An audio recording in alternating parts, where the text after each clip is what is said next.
Aku lagi Mas Story Gamer dan udah dengar berita belum? Yu-Gi-Oh resmi dirilis di Indonesia. Jadi hari Sabtu kemarin aku melihat video dari Konami Asia yang mengumumkan tentang rilis resminya Yu-Gi-Oh di Indonesia.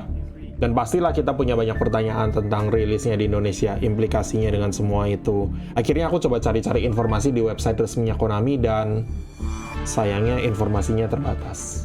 Kalau kita lihat di yugiohcard.com, di region Asia pun websitenya Indonesia masih redirect ke website Hong Kong. Jadi Indonesia masih belum punya homepage sendiri. Dia masih piggyback dari homepage-nya Hong Kong.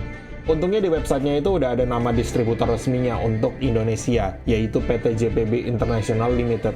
Mereka juga mencantumkan nomor kontaknya dan emailnya. Jadi kemarin aku langsung telepon nomor itu, bicara dengan representatifnya. Dan ditolak, karena dia lagi di luar. Dia bilang lewat WA aja. Ya udah lewat WA aja. Dan ini adalah informasi yang aku dapatkan dari WA dengan representatif dari PT JPB International Limited sebagai distributor resmi Yu-Gi-Oh di Indonesia. Yang pertama, kartu Yu-Gi-Oh yang rilis di Indonesia ini nanti adalah kartu dalam bahasa Jepang dengan aturan OCG. Artinya bandlist OCG dan kartu-kartu lain yang bahasa Mandarin, bahasa Korea pun bisa dipakai kalau mau. Sebaliknya, kartu-kartu berbahasa Inggris, Jerman, Itali, dan apapun yang lainnya dari region TCG itu tidak boleh dipakai di dalam turnamen resmi. Ini adalah aturan dari Konami. Jadi ya antara belajar bahasa Jepang atau silakan hafalin efek kartunya semua. Mungkin bisa dibilang produk Yu-Gi-Oh yang pertama kali resmi masuk Indonesia adalah Duelist Nexus, yang nanti rilis tanggal 22 April mendatang. Itu adalah tanggal yang sama dengan rilisnya Duelist Nexus di Jepang sendiri. Kalau untuk produk-produk sebelumnya Duelist Nexus katanya akan masuk Indonesia suatu saat, tapi sedang diutamakan untuk upcoming release dulu. Structure Deck Trap Tricks katanya nanti bakal masuk Indonesia juga. Tapi karena Structure Deck ini rilisnya sebelum Duelist Nexus, nggak tahu apakah langsung akan tersedia, sekarang udah tersedia, atau nanti 22 April akan tersedia, itu kemungkinan bakal agak lama. Tungguin aja beritanya. Juga belum ada rencana untuk merilis kartu Yu-Gi-Oh dalam bahasa Indonesia.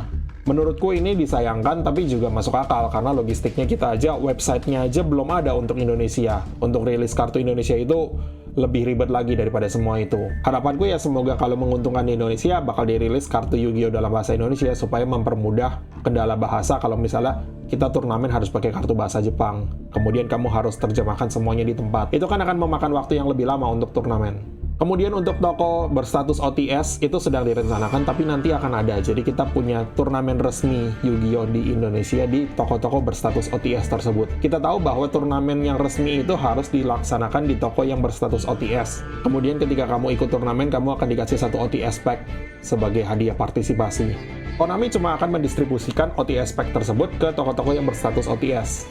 Artinya kalau toko-toko yang statusnya tidak OTS ya turnamen, tapi turnamen tidak resmi hitungannya. Kamu daftar, kamu nggak akan dapat OTS pack.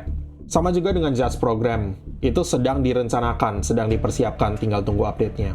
Kalau aku sendiri terutama tertarik dengan Judge Program-nya karena aku pengen jadi judge. Itu udah agak lama sih, tapi aku harus mulai persiapan sehingga ketika udah bisa dibuka pendaftaran, aku udah bisa langsung daftar. Apa implikasinya semua informasi ini bagi permainan Yu-Gi-Oh di Indonesia? Yang pertama, karena kita mengikuti bandlist OCG, maka Maxi akan legal. Terlepas dari pro kontra Maxi legal itu, kita tetap harus mengantisipasi Maxi. Cara paling gampang untuk antisipasi Maxi adalah buat teman-teman yang main Master Duel pasti udah familiar dengan istilahnya pajak Master Duel. 9 kartu yang dimasukin ke dalam deck untuk mengantisipasi Maxi. Yang kedua, karena kita menggunakan bandlist baru April 2023 OCG. Bandlist ini menurutku seger banget. Sprite, Isizu, Tyr, Bestial, dan beberapa Kastira itu udah di-hit. Floodgate juga kemarin di-hit sekaligus. Jadi harusnya meta OCG ini lebih bervariasi daripada Tier 0 1 tahun yang lalu.